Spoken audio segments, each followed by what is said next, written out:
जितेंद्र आव्हाड ज्या समूहाचे प्रतिनिधित्व करतात त्यांचं वाहन हे उंट असल्यामुळं जितेंद्र आव्हाड यांनी घोड्यावरून नव्हे तर उंटावरून प्रवास करावा अशी मिश्किल टीका उच्चतंत्र शिक्षण मंत्री चंद्रकांत दादा पाटील यांनी केली।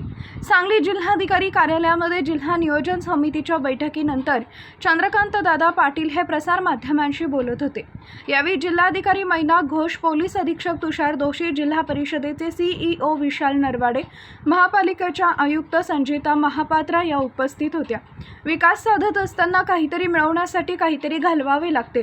आत्ताचं सरकार हे शेतकरी विरोधी नाही। शक्तीपीठ महामार्ग करत असताना शेतकऱ्यांचा पूर्ण विचार केला जाईल।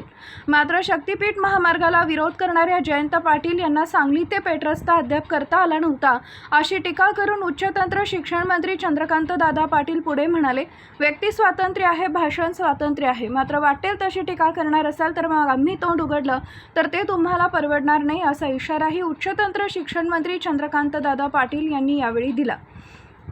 सांगली जिल्हा नियोजन समितीमार्फत सन 2025 ते 2026 या कालावधीमध्ये 761 कोटी रुपयांचा निधी विकास कामासाठी खर्च करण्यात आला आहे असं सांगून सांगलीचे पालकमंत्री चंद्रकांत दादा पाटील पुढे म्हणाले, सन 2026 ते 27 या कालावधीसाठी जिल्हा वार्षिक योजना, अनुसूचित जाती घटक कार्यक्रम आणि आदिवासी उपाय योजना क्षेत्राबाहेरील योजनांकरता 676 कोटी रुपयांच्या विकास कामांना मंजुरी देण्यात आली आहे असंही यावेळी चंद्रकांत दादा पाटील यांनी यावेळी सांगितलं।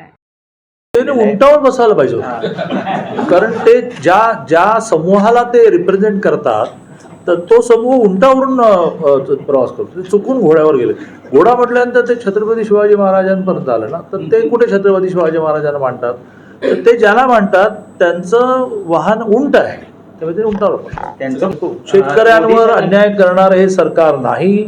शेतकऱ्यांचा कळवळा असणाऱ्यांनी त्या काळामध्ये जी विमानं, रस्ते, धरणं बांधली, त्यात काय शेतकऱ्यांची जागा न घेता आकाशात बांधली काय? उठसूट आपलं टीका टिप्पणी करणार, पण ठीक आहे, अधिकार आहेत। त्यामुळे शक्तीपीठ मार्गाला विरोध करणाऱ्यांनी त्यांना वर्षानुवर्ष मंत्री राहिल्यानंतरही पेठ ते सांगली रस्ता काही करता आला नव्हता। आणि त्या मनाने अटल सेतूपासून परवाच्या मिसिंग लिंकपासून डोळे आपले अक्षरशः आश्चर्याने थक्क होतात। असे प्रकल्प उभे कसे राहणार ना? तर त्याच्यात देवाभाऊ नावाने टिंगल-टेवाळी करणं, व्यक्ती स्वातंत्र्य आहे, भाषण स्वातंत्र्य आहे, आम्ही पण बोलायला लागलो तर फारच प्रॉब्लेम होईल।